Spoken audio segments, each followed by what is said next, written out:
दोस्तों वैसे तो करोड़ों हिंदुओं के श्रद्धा स्थान भगवान भोलेनाथ के कई सारे देवस्थान पूरे देश में अलग अलग जगह पर मौजूद हैं। लेकिन जब बात बाबा बर्फानी यानी बाबा अमरनाथ की आती है तो भोले के भक्तों की बात ही निराली हो जाती है। हिमालय की पर्वत श्रृंखला में स्थित बाबा बर्फानी की गुफा बहुत ही ज्यादा रहस्यों से भरी हुई है। इस गुफा को लेकर कई तरह की अलग अलग कहानियां प्रचलित हैं।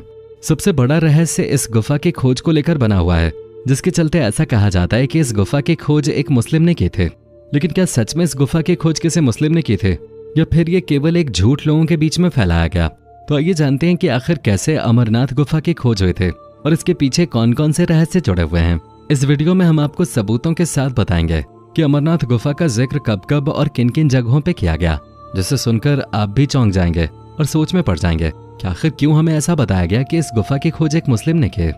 दोस्तों सबसे पहले आपको वो कहानी बताते हैं जो पूरी तरह से मनगढ़ंत है और आमतौर पर इस गुफा की खोज के बारे में लोगों को बताई जाती है। ऐसा बताया जाता है कि साल 1885 में एक मुस्लिम गरड़िया बूटा मलिक ने इस गुफा की खोज की थी। उस कहानी के मुताबिक बूटा मलिक अपनी बकरियां चराते हुए इस गुफा के आसपास घूम रहा था। इसी दौरान उसे एक साधु मिला।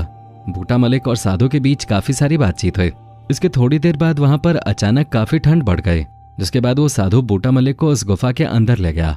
गुफा के अंदर ले जाने के बाद साधु ने बूटा मलिक को कोई चीज दे दी और बूटा मलिक को नींद लग गई। नींद खुलने के बाद जब बूटा मलिक ने देखा तो वो चीज सोने की बन गई थी, लेकिन वहां पर वो साधु कहीं नहीं दिखाई दे रहा था। इसके बाद जब बूटा मलिक गुफा से बाहर निकला तो वहां पर उसे कई सारे साधु दिखाई दिए। उन सभी ने अंदर जाकर देखा तो वहां पर बर्फ से बना हुआ एक शिवलिंग दिखाई दे रहा था। इस तरह से बूटा मलिक के जरिए अमरनाथ गुफा की खोज हुई, ऐसा आमतौर पर लोगों को बताया जाता है। लेकिन दोस्तों अब जो सबूत हम आपके सामने रखने वाले हैं, इन्हें देखकर और सुनकर इस मनगढ़ंत कहानी पर पूरी तरह से पानी फिर जाएगा। अमरनाथ गुफा के बारे में सबसे पुराना सबूत कहीं पर मिलता है तो वो है श्रीलिंग पुराण में। जी हाँ दोस्तों, श्रीलिंग पुराण आज से 14 लाख साल पहले लिखे गए थे। श्रीलिंग पुराण के पेज नंबर 487 और 12वें अध्याय में 51वें नंबर का एक श्लोक लिखा गया है। उस श्लोक में साफ तौर पर अमरेश्वर नाम का जिक्र किया गया है। वो बात आज से 14 लाख साल पहले लिखे गए श्रीलिंग पुराण में बताई जा रही है। यानी बूटा मलिक के बारे में जो कहा जाता है कि उसने साल 1850 में अमरनाथ गुफा की खोज की, तो फिर श्रीलिंग पुराण में अमरनाथ गुफा का जिक्र कैसे है? इतना ही नहीं दोस्तों, अभी तो और भी कई सारे सबूतों की बाढ़ आने वाली है। इसके अलावा दोस्तों अमरनाथ गुफा का जिक्र एक और जगह पर मिलता है। कश्मीर के प्राचीन इतिहासकार कल्हण के द्वारा 12वीं शताब्दी में लिखी गई रचना रजत रंगिनी में अमरनाथ गुफा का साफ तौर पर जिक्र किया गया है। रजत रंगिनी के पेज नंबर 280 पर लिखे गए श्लोक नंबर 267 में साफ तौर पे अमरनाथ गुफा का जिक्र किया गया है। इसके हिंदी भावार्थ को समझा जाए तो इसमें लिखा गया है कि दूर पर्वत पे दुग्ध सागर तुल्य एक सर का निर्माण किया गया है। दोस्तों ये रजत रंगिनी 12वीं शताब्दी में लिखी गई है। अब आप सोचिए कि क्या सच में बूटा मलिक ने साल 1850 में अमरनाथ की खोज की? अब आइए दोस्तों आपको एक और बड़ा सबूत बताते हैं, जिससे पता चलता है कि अमरनाथ गुफा की खोज साल 1850 से हजारों साल पहले की जा चुकी है। 16वीं शताब्दी में भारत पर मुगलों का शासन था और उस समय मुगलों के शासक अकबर का राज था। अकबर के नवरत्नों में एक अबुल फजल आलमी ने एक किताब लिखे थे जिसका नाम था आईने अकबर। उस किताब के दूसरे खंड के पेज नंबर 360 पर साफ शब्दों में अमरनाथ गुफा का जिक्र किया गया है। अबुल फजल आलमी ने आईने अकबरी में लिखा कि वो एक पवित्र स्थान है। श्रावण महीने की पूर्णिमा के बाद वहां पर बर्फ की बूंदों से एक आकृति बनती है। उस आकृति को लोग महादेव का शिवलिंग मानकर उसकी पूजा करते हैं। इसके बाद अमावस्या के बाद धीरे धीरे वो आकृति पिघलने लगती है। अब आप सोचिए दोस्तों, ये बात 16वीं शताब्दी में आईने अकबरी में लिखी गई है। दोस्तों इतना ही नहीं बल्कि अमरनाथ गुफा का जिक्र 17वीं शताब्दी में लिखी गई एक और किताब में भी मिलता है। फ्रांस के मशहूर फिजिशियन डॉक्टर फ्रांसवा बर्नियर ने किताब लिखी थी जिसमें अमरनाथ गुफा का जिक्र मिलता है। आपकी जानकारी के लिए बता दें कि फ्रांस के फिजिशियन उस समय भारत में मुगल शासक औरंगजेब के डॉक्टर थे। जानकारी के मुताबिक फ्रांसवा बर्नियर 17वीं शताब्दी में भारत में 12 साल तक रुके थे और उन्होंने औरंगजेब के साथ देश के कई हिस्सों की यात्रा की थी। उसी यात्रा में उन्होंने अपनी कश्मीर की यात्रा का भी जिक्र किया है। कश्मीर की यात्रा का जिक्र करते हुए डॉक्टर फ्रांसवा बर्नियर अपनी किताब Travels in the Mughal Empire में साफ तौर पे अमरनाथ गुफा का जिक्र करते हैं। अब आइए दोस्तों आपको एक और बड़ा सबूत बताते हैं जिससे ये बात साफ हो जाएगी कि अमरनाथ गुफा की खोज बूटा मलिक से भी पहले की जा चुकी है। थॉमस विग्ने नाम के एक ब्रिटेन से आए हुए मशहूर खोजी यात्री थे। उन्होंने साल 1835 से लेकर सन 1838 तक भारत की यात्रा की थी। उस यात्रा के दौरान थॉमस कश्मीर भी गए थे।